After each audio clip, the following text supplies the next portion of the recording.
pleasure of welcoming you to this evening to the Chicago History Museum and to out at CHM as we continue our 12th season of exploring LGBT history.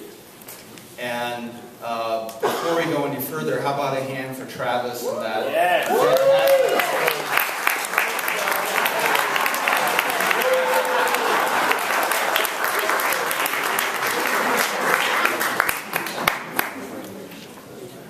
We like having him here.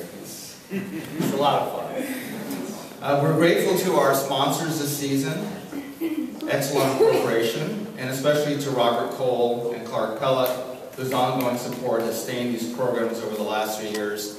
Thank you, Clark and Robert. They're here tonight.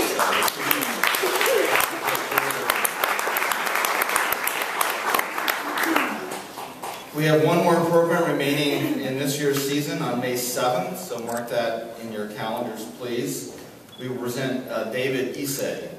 He's the founder of StoryCorps, which, as you know, is featured frequently on NPR, and that will be our final program. He will be premiering a new initiative on LGBT stories that StoryCorps has collected through their booths that are in major cities throughout the nation. Mr. Issei will be interviewed by Dr. Jenny Breyer, who many of us know. She co-curated our exhibition out in Chicago a few years ago, and she's going to engage Mr. Issei in a conversation about StoryCorps' place in the oral history tradition and with other LGBT projects. So that should be a great program. He's a well-known speaker, and Chicago History Museum is really thrilled to have him come. Tickets for this program are going to go fast because he's got a very broad following, but they're currently available through Everbright and through the museum's website. So when you go home tonight, you know what to do. And tonight we have a special exclusive membership offer for you, 20% off any new memberships plus your choice of a museum catalog we have back there. And if you select the premium membership level, you will receive a free ticket to the David Issei program. So that's a really good deal, and I urge you to take advantage of it.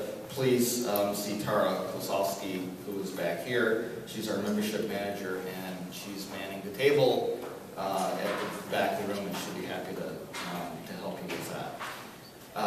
So thank you for considering that terrific offer and for your ongoing support of this program and past programs and our future programs. Now I'm pleased to present Kim Hunt, who is the Executive Director of Affinity Community Services. She's also a member of the Chicago History Museum's Out at CHM Planning Committee, and she is going to introduce tonight's program. Kim.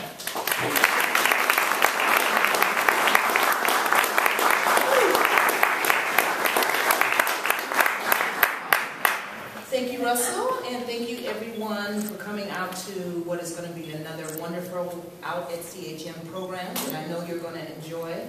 Secret Loves Before We Can Ask or Tell. So, I was a very lucky gal putting this program together. I had access to the creativity of my colleagues on the Out at CHM Planning Committee, and I would like for them to just wave or stand up or something so that you know who they are.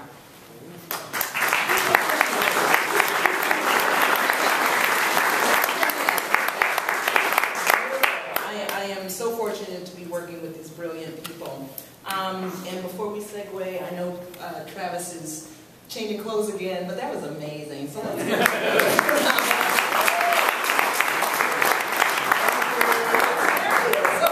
So I am going to read some brief bios of all of our wonderful panelists today. And as I read your bio, or as I say your name, just come on up to the stage, and then we're going to get this program going.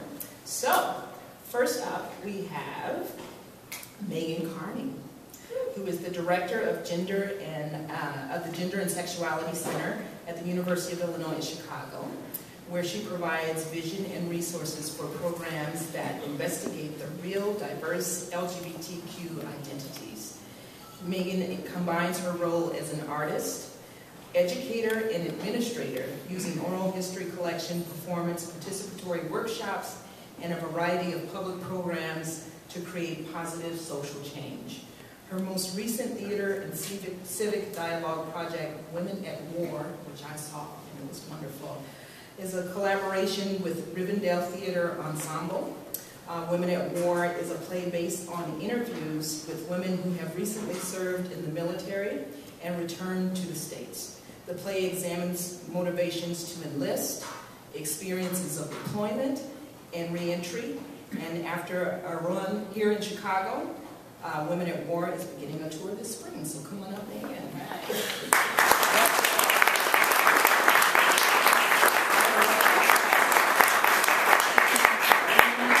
Our moderator today is Scott Duff. Scott is a Chicago-based actor, comedian, theater educator, and activist.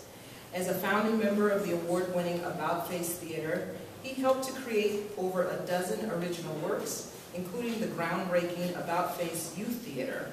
In addition to About Face Theater, Scott has performed at the Goodman, Steppenwolf, Chicago Shakespeare Theater, and ACT. Currently, Scott is the host and producer of About Chicago, a live talk show for the LGBT community airing Sundays, 11 to 1, Sundays 11 to 1, on WCPT. Come on up, Scott.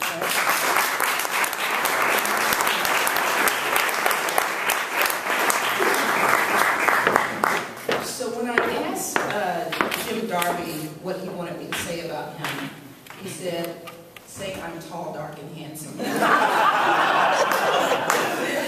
So Jim was drafted and spent 4 years in the Navy, and he says he loved it. He did not take a vow of chastity while he was in the Navy. He wanted me to say that. He and his partner Patrick have been together 51 years and are married.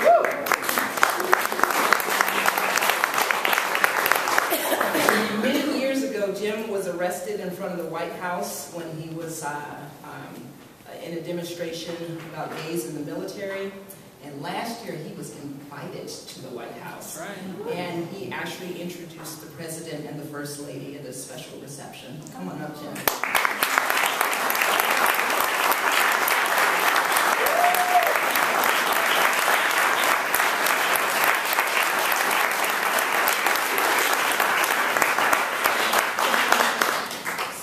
Heggeland was born and raised in the Chicagoland area and attended and graduated with a teaching degree from the University of Illinois at Chicago, where she met her future wife, Michelle.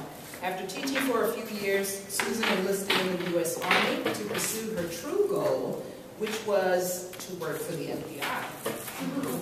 All right. While in the military, Susan worked as an intelligence analyst, and in 1993 was recruited to the Army Criminal Investigation DV Command and worked as a federal agent for the Army. Susan left the Army in June 1995 following an injury and botched knee surgery, which ultimately ended her hopes of pursuing that career as an FBI agent. She currently works for the Illinois Department of Human Rights as a human rights investigator. Come on up, Susan.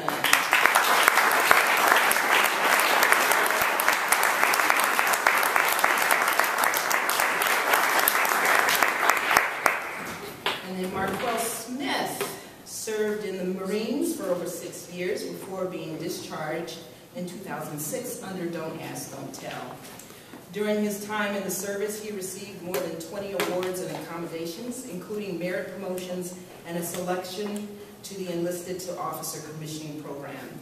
After leaving the Marine Corps, Marquell joined Walgreens Corporate Office in Human Resources and ultimately as an acquisition specialist buying independent pharmacies. Later, he worked as a sales executive for a tech startup called Grubhub. He is currently an independent consultant at the Robert R. McCormick Foundation, developing a service program for veterans in participation with, or in partnership with AmeriCorps Vista. He was a 2011 fellow for the New Leaders Council, a national organization that trains young emerging leaders active in politics and civic engagement, and went on to serve as the Chicago chapter co-director. In May of 2013, he wrote an open letter to members of the Illinois Black Caucus, urging them to support marriage equality.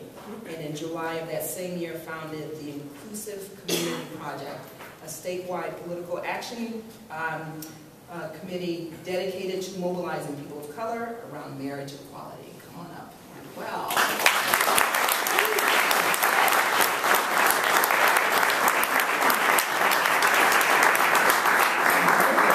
Brilliance in the room. This is going to be fantastic. And now I'm going to turn it right over to Megan so we can get started. All right. Thanks, Kim. Hi, everyone. Hello. Thanks for coming out. It's really great to see all of you here. Travis is a hard act to follow. I feel like I need to say right up front, this is the only outfit I have. There will be no costume changes. But you give me some ideas for next time. You can wear my dress. Let's see if it comes to that. Thanks, Kim, for inviting me to be a part of this. And I want to say thanks to Michael Cansfield for so much of the behind-the-scenes work to get us all here and organized.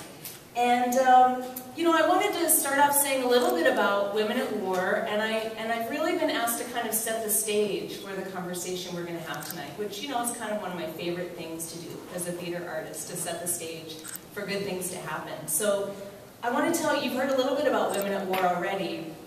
I just want to add that that project got started at Rivendell Theatre Ensemble, which is a 20-year-old theater company here in Chicago.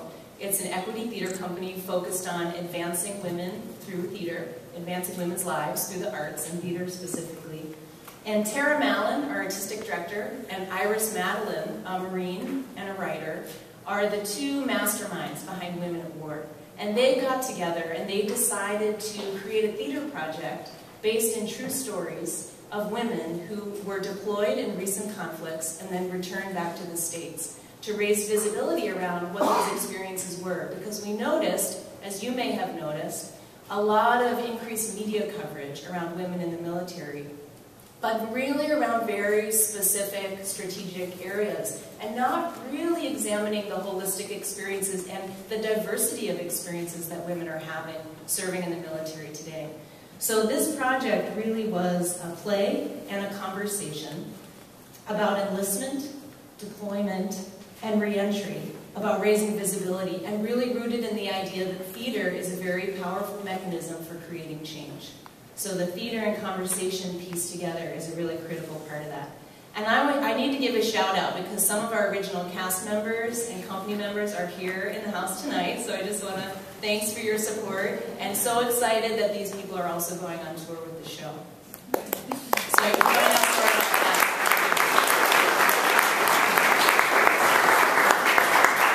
When we held the auditions, we asked all of the actors coming in to audition for the show to come in and prepare a personal story about a connection that they have to the military. So in addition to whatever reading we would have them do, we said, we want to hear a story about a personal connection. And I would say 9 out of 10 of the actors who came into this space said, well, I don't really have a personal connection, but, and then they would proceed to tell us this really intimate personal story about their connection to the military. And it was so fascinating, because it really mirrors a lot of the research that's being done today about how increasingly we feel more distanced from the military generally. As a very small percentage of the population serves, people feel like military experience can be over here as civilians. And that was another initiative in the project, because if any of us digs a little bit deeper and looks a little bit closer, we realize that even for us as civilians, the issues are really close to home. People that we love, our neighbors, our families, and certainly the impacts of the military on us very personally. This was a really fun event to get ready for, especially because of the title, right? Secret Loves, as Kim said, before we could ask or tell. And, if you do a Google search on gay plus military, you quickly pick up 2 primary feeds of information, right? One is the long history of policies that have been created to prohibit LGBT people from serving, and some very recent repeals around that. And secondly, you get a long list of options of really super steamy reading, and both erotica, fantasy fiction, that builds off this highly combustible combination of danger, duty, honor, and lust.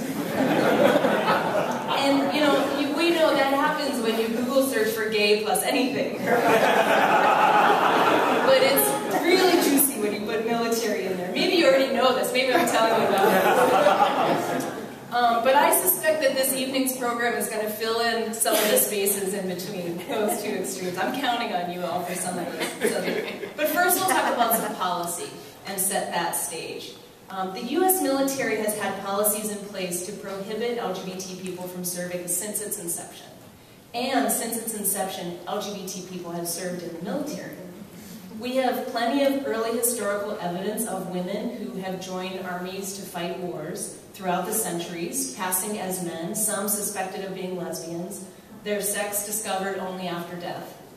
Military historians will tell you about the great Friedrich Wilhelm August Heinrich Ferdinand Steuben, also known as Baron von Steuben, who was a major general of the Continental Army during the American Revolutionary War, and served as General George Washington's chief of staff in the final years of that war, and was a known homosexual. There has been a lot of research done collecting stories from World War II, when soldiers, gay and straight, fought alongside each other, knowing that the hazards of war do not discriminate. Excuse me. And in Conduct Unbecoming, a powerful book by Randy Schultz, that resulted from hundreds of interviews that he did portraying a history of gay and lesbian service and persecution in the military. Schultz retells a story from President Eisenhower's days, when Eisenhower had a big idea to create a list of all the lesbians in the Army so that he could systematically oust them from the ranks. And he took this idea to his secretary, who told him, well, then he'd have to put her name at the top of the list. So he dropped the idea. So all of these things and so many more examples happened during a time when the military had policies in place claiming LGBT people unfit to serve. In 1992, Bill Clinton stated that if he were elected president, he would lift the ban on gay, lesbian, and bisexual people openly serving, which began one of the more hotly contested policy debates of our time, and then resulted in the deeply flawed compromise of the Don't Ask, Don't Tell policy. What was Don't Ask, Don't Tell? The policy prohibited military personnel from discriminating against or harassing closeted homosexual or bisexual service members or applicants, while barring openly gay, lesbian, or bisexual persons from military service. What? It's still very confusing. The policy prohibited people who, quote, demonstrate a propensity or intent to engage in homosexual acts, end quote, from serving in the armed forces of the United States because their presence would, quote, create an unacceptable risk to the high standards of morale, good order, and discipline, and unit cohesion that are the essence of military capability. So essentially saying you can be here, but you've got to keep yourself under wraps while you're living in incredibly intimate circumstances and facing extreme hardship and possibly death together. It was an impossible request. The policy attempted to and effectively force thousands of military personnel into the closet and did immense harm to the individuals who served during that time. Years of grassroots activism slowly moving up through the ranks, making cases about unit cohesion and risk factors and other issues that led to the eventual repeal in 2011. 2 short years later, in 2013, the Supreme Court revoked a section of the Defense of Marriage Act that allows, among other things, spouses of military personnel to receive accompanying benefits. And bringing us up to today, in 2015, according to the National Center for Transgender Equality, it's estimated that over 134,000 American veterans are transgender. And over 15,000 trans people are serving in the military today, despite rules forbidding them to serve openly. Supports and services for trans veterans have improved, but people seeking these services report facing significant barriers, such as the inability to access service records that do not out them as transgender, and negotiated VA coverage of medically necessary procedures. Throughout all of these cultural policy shifts, we can't help but recognize the inconsistencies between policies and practices, between the rules on the books and the ways that people actually behave in their day-to-day lives. So you might be thinking about now, but wait, what was she saying before about the erotica? What happened? So when we were creating Women at War, we asked two primary questions. We asked what motivated you to enlist, and what's it been like since you came back? And all of the women who stepped forward to tell us stories filled in all the spaces in between those two questions. But as to that first question, the women we spoke with answered with the same reasons women have been giving for decades of why they enlist: to see the world, to get an education, to expand their horizons. And for many, the military delivers on these promises. Away from home, off on an adventure, facing down the enemy. The stakes are high, the risks are real, the adrenaline is pumping, and the stage is set for illicit, unexpected, and secret love. I mentioned my Google search earlier, and I want to share with you a brief list of titles that I came across when I added gay, military, when I added the romance. Here's what I got. Bound by law. Bound by danger. The dark side of honor. The only one who knows. Luck in the shadows. Captain's surrender. We then leave. Ready to serve. Sarge. I'll be your drill, soldier. There's a comma between drills. And then the inevitable dog tags and cowboy boots. I knew that was coming. But the appeal of the uniform alone, pressed crisp, worn tight, the pool of duty, service, and honor, and the ever-present heightened sense of battle, set in high contrast to brief moments of tenderness and trust, as well as more ribald moments of desperate and passionate lust, fueled with the justification of impending death at every turn. But the truth is that in the real world, policy and desire, though seemingly strange bedfellows, are often entwined. Civilians and veterans alike, as LGBTQ people, we are all too familiar with the myriad ways that desire gets policed, that love gets distorted, and our sense of possibilities for our lives gets hampered by homophobia and transphobia posing as policy.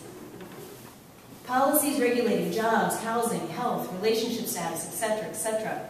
And of course, even with recent triumphs, those days are not fully over, not everywhere, and not for all of us. And yet, despite this, though policies present courses of action, we also know that individuals can, and often do, choose behaviors in direct defiance of the written law to retain their sanity and preserve themselves. And we know this largely from the stories that come forward. And the stories force change. And anytime you ask someone to tell you stories of their life, you've got to first have some level of trust. This is true for anyone, but especially when talking with people who feel marginalized, and even more so with people or a community or a subculture that have been trained to hold it in, that have been told to handle it themselves or keep it within the ranks. But once you have that trust and the doors are open, the truths and the stories that get offered are treasures. The secrets come out. And I want to end by sharing two brief excerpts of a story that we collected and was performed in Women at War. So this is part of E's story. She had a nice childhood in Iowa. The town she grew up in had no stop signs, but lots of Mennonites. The women stayed covered in long prairie dresses and braided their hair for church, but on the farm they labored as hard as any man. She never fit in. A tomboy at an early age, she loved fishing and hunting and being out in the grove, making things out of junk, a pastime she learned from her grandfather. But no one talked about her difference because, according to E, no one knew what gay was. There were no words. Fast forward. She enlisted in the Navy with the promise of a good education and seeing the world, and she deployed multiple times to the Middle East. All of her service took place under Don't Ask, Don't Tell. It was while in service on her first tour that she met and fell in love with her first female lover. So more about that in a moment. But first, on her second tour, she was single, one of very few women out at sea. She was, and I quote, too scared to hang out with people who were openly gay because people were being blackmailed. And so I just spent my whole next few years absolutely evading people and hiding in a light locker where we kept lights and not hanging out with people. I think I must have went probably 4 months, except in the capacity of my job, answering phones or talking with my immediate supervisors. I didn't go out to Hong Kong. I didn't go on Liberty. I didn't talk to people in a personal way. I hid. I hid in a light locker and locked myself in there. I had a calendar on the back of the door, and I kept Xing out all the days until we would come back into port. I couldn't even talk to a chaplain or a counselor because it was known, inevitably, they would ask me about my personal life. It was just well known that the chaplains would turn you in if you mentioned you were gay. And so I was silent. End quote. A Navy seaman literally hiding in a closet. It's a distressing image. It's perhaps the opposite of what she expected when she enlisted to expand her horizons, escape that provincial Iowa farm. Yet it's the truth of what happened. And so is this. After E told me that harrowing tale, I asked her to back up for me and tell me about her lover. I was curious, how do you meet someone in the service, on a ship, no less, under Don't Ask, Don't Tell? So this is what she told me. Quote, she was a boatswain's mate, a deckhand. She had very physically demanding work, the refueling rigs, chains, real tough work that hardly any women did, period, but that she had been doing for 14 years working with big, burly people.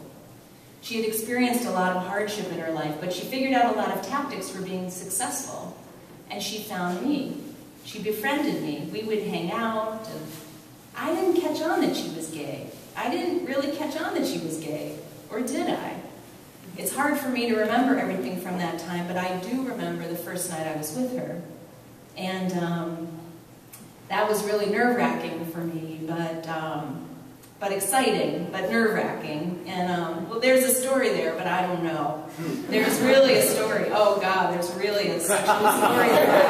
Yeah, there was something that I did not know about myself that happened that I thought maybe was embarrassing, but turns out it's a good thing. So, anyway, we had fun. She was a good teacher. It was a really good first relationship. End quote. She never did tell me what happened that night. But her face lit up with pure delight and a little bit of mischief while she remembered it herself. And my imagination, like I imagine yours, just filled in the rest. Through true stories, we pull back the curtain on statistics and the official reports, and we get invited into a deeper level of consideration and listening. And we consider the multiple truths in a single life and in various lives, and we let them sit side by side. We can see how lived experience disobeys and abuses policy, how sometimes it defies and sometimes enforces the rules. And most importantly, how social and cultural evolution is forced consistently and with no bounds by the human heart. I look forward to hearing more stories tonight from our panelists, and I want to thank you again for allowing me to get us started tonight. And with that, I want to turn it over to this panel and Scott Duff.